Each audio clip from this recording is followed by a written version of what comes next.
O Senhor esteja convosco. Ele está no meio de nós. Proclamação do Santo Evangelho de Jesus Cristo, segundo Lucas. Glória a vós, Senhor. Naquele tempo, Jesus disse aos fariseus: havia um homem rico que se vestia com roupas finas e elegantes, e fazia festas esplêndidas todos os dias. Um pobre, chamado Lázaro, cheio de feridas, estava no chão à porta do rico. Ele queria matar a fome com as sobras que caíam da mesa do rico. E além disso, vinham os cachorros lamber suas feridas. Quando o pobre morreu, os anjos levaram-no para junto de Abraão. Morreu também o rico e foi enterrado na região dos mortos, no meio dos tormentos. O rico levantou os olhos e viu de longe o pai Abraão, com Lázaro a seu lado. Então ele gritou: Pai Abraão, tem piedade de mim, manda Lázaro molhar a ponta do dedo, para me refrescar a língua, porque sofro muito nestas chamas. Mas Abraão respondeu: Filho, lembra-te que tu recebeste teus bens durante a vida, e Lázaro, por sua vez, os males. Agora, porém, ele encontra aqui consolo, e tu és atormentado. E além disso, há um grande abismo entre nós. Por mais que alguém desejasse, não poderia passar daqui para junto de vós, nem os daí poderiam atravessar até nós. O rico insistiu: Pai, eu te suplico, manda Lázaro à casa do meu pai, porque eu tenho 5 irmãos. Manda preveni-los, para que não venham também eles para este lugar de tormento. Mas Abraão respondeu: eles têm Moisés e os profetas, que os escutem.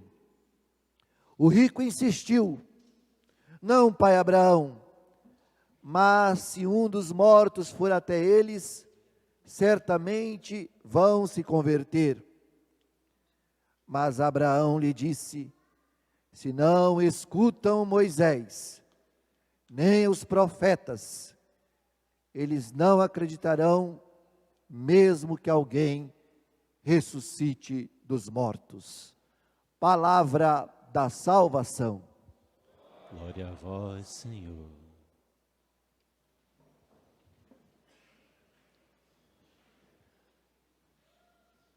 A característica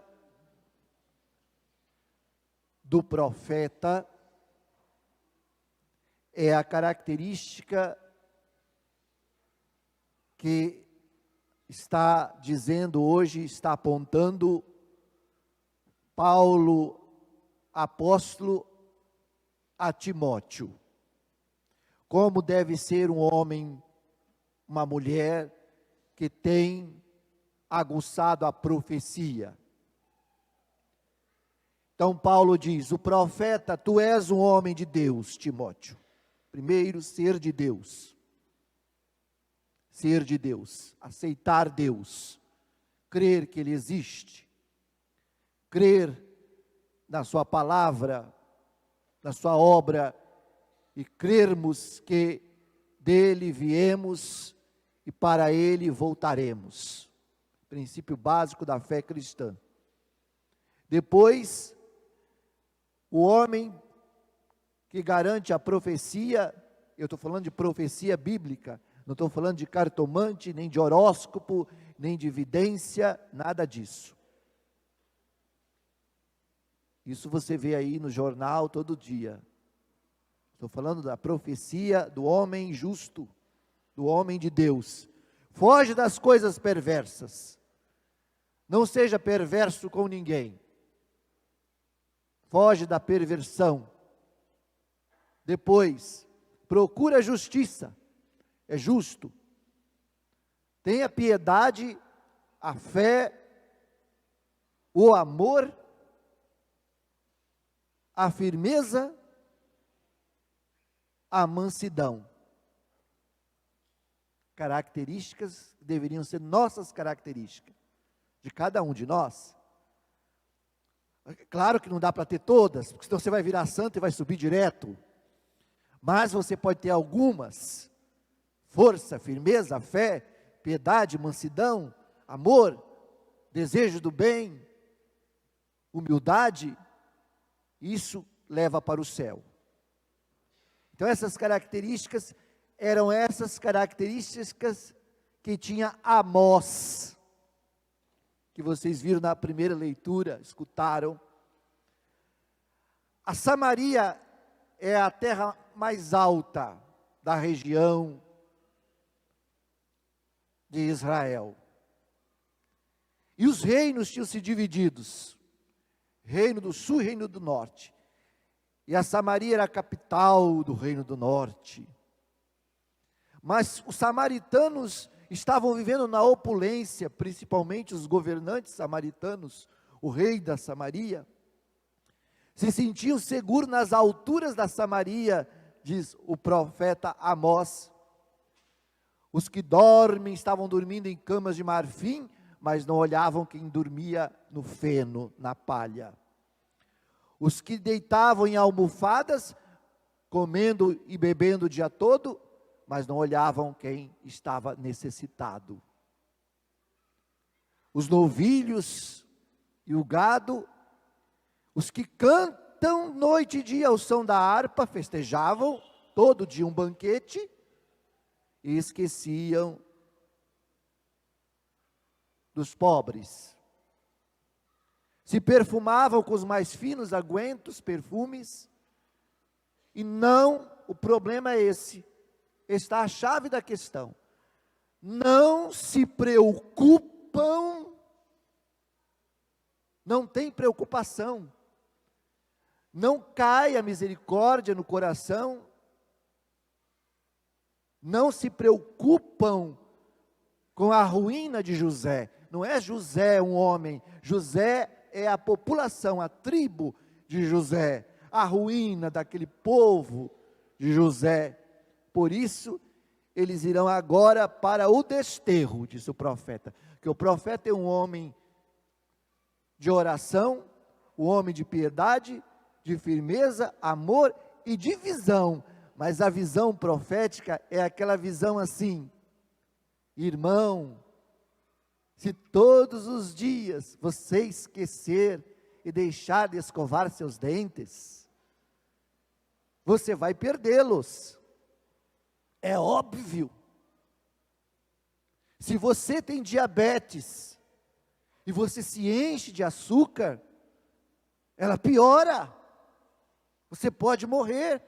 É a obviedade da vida, de que ou escolhemos o mal ou escolhemos o bem, para nós mesmos. E o profeta diz: vocês escolheram o mal, vocês não querem ser instrumentos de misericórdia e de partilha, de amor, vocês então irão para o desterro. Em 722, a Samaria foi tomada, foi destruída, e todos aqueles que estavam no pódio da Samaria, os governantes, reis e a casa real, foram todos deportados para o desterro, para serem escravos. Agora, de tocar a harpa, comer o gado gordo, a ser escravo. A vida, ela é cíclica. Hoje temos e amanhã podemos não ter mais nada. Por isso, a atenção do evangelho de hoje é essa analogia do homem rico e do pobre Lázaro. Ambos, os dois perecem com a morte, porque a morte é para todos. O que não é para todos é o que eu quero depois da morte, e como eu me comporto antes dela, como é meu comportamento aqui, para obter diariamente aqui já a vida eterna, a vida de bens. Você viu que o comportamento do rico não foi muito bom, e ele vai para a Geena. Ele diz assim: manda, pai Abraão, Lázaro molhar a minha língua, porque eu estou aqui nas chamas. É daí que vem o grande imaginário nosso católico de que o inferno tem fogo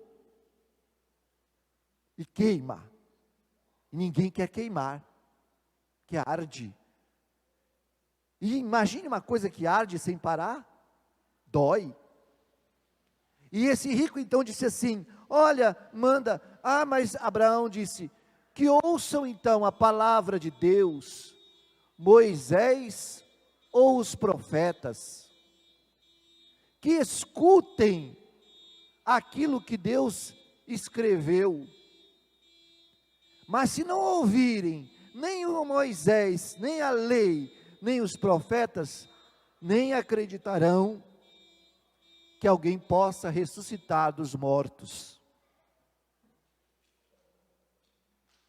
E, ainda mais, Jesus diz na parábola: e além disso, há um grande abismo entre nós.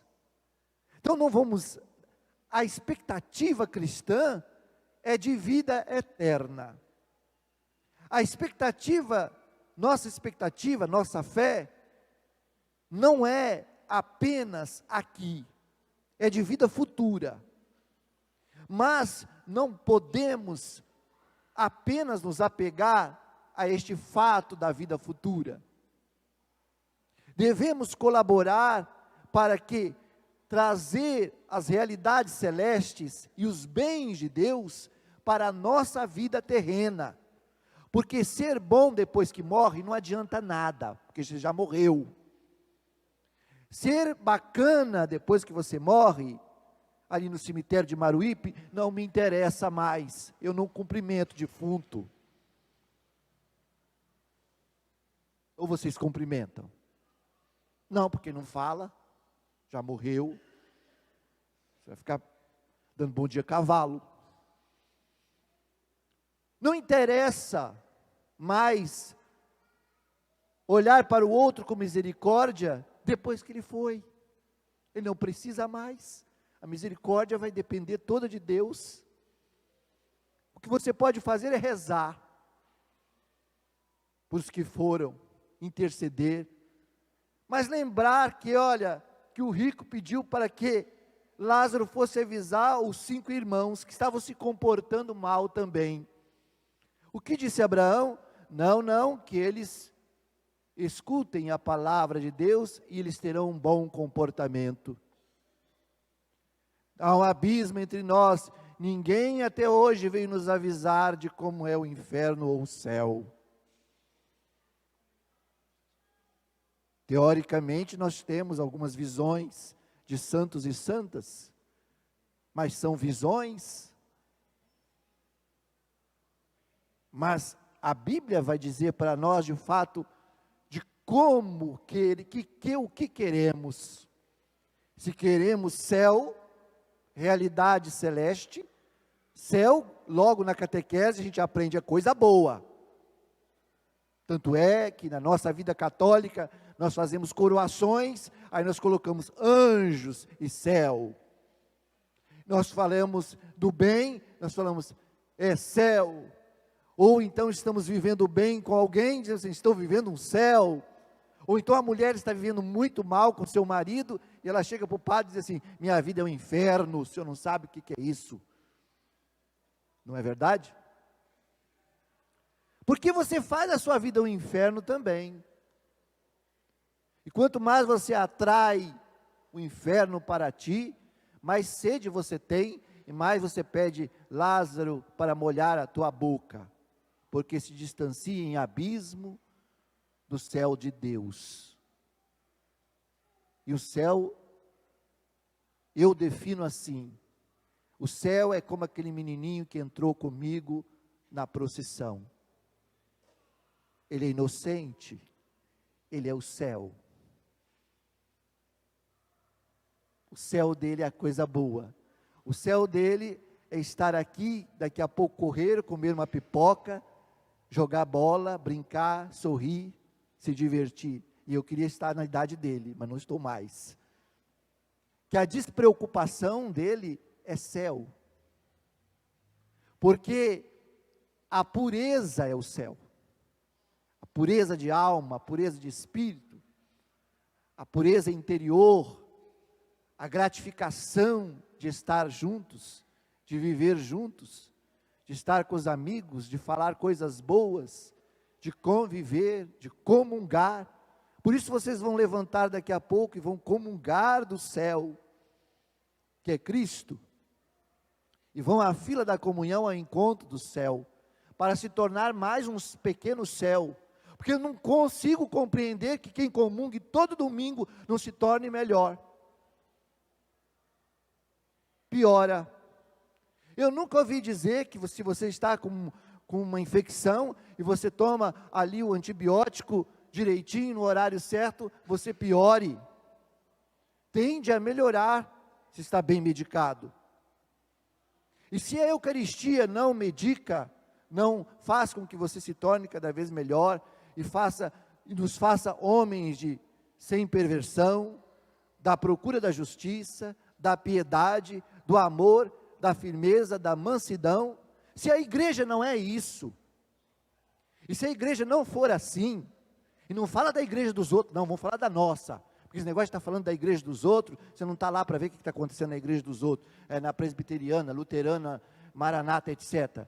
Fale da sua, viva na sua, ame a sua, e pense uma coisa, pensem comigo, uma coisa: se a igreja não se comporta assim, se comporta com poder, ganância, perversidade, falta de firmeza, não tem mansidão, não combate o bom combate da fé, ela não está no caminho do céu. E nem fazendo a propaganda fidei, a propaganda da fé. Se o padre faz propaganda de si mesmo, anátema. Ele deve fazer propaganda de Cristo. Se o leigo não faz propaganda de si mesmo, anátema com ele, deve fazer propaganda da comunidade e não dele. E as briguinhas do poder são tão medíocres, que depois nós não podemos apontar e escolher bons políticos, porque nós fazemos também igual. E a semana que vem nós vamos às urnas para escolher, e escolhemos mal, porque talvez agimos mal. Quando agimos bem, onde estamos, no nosso espaço físico, comunitário, a nossa ação pode ser profética. Podemos dizer: não concordamos, não, nós cobramos, nós queremos, nós estamos corretos. Aí sim. Mas quando nós não agimos de maneira correta, você não pode cobrar do outro que haja de maneira correta, que faça de maneira correta. E assim é o Evangelho, é assim o céu. O céu não está, claro, nos bens materiais, todo mundo sabe disso, mas também o Evangelho mostra para nós que é preciso que, e não diz que o rico não podia ser rico, ele podia, ele era Mas por que ele não fez uma partilha? Por que ele não atendeu Lázaro quando Lázaro precisou? Por que ele esperou morrer? Então, meus queridos irmãos e irmãs, essa carta de Paulo a Timóteo, Timóteo, o primeiro padre, vai dizer muito bem para nós, para encerrar a homilia: diante de Deus, que dá a vida a todas as coisas, e de Jesus Cristo, diz ele, que deu o bom testemunho da verdade perante Pôncio Pilatos, eu te ordeno, e está falando para nós, como se estivesse dizendo assim: eu vos ordeno, até a manifestação gloriosa, guarda o teu mandato, o mandato que recebemos no batismo, o mandato, íntegro e sem mancha, até a manifestação gloriosa de nosso Senhor Jesus Cristo, que pode ser a hora da nossa dormição. Louvado seja nosso Senhor Jesus Cristo.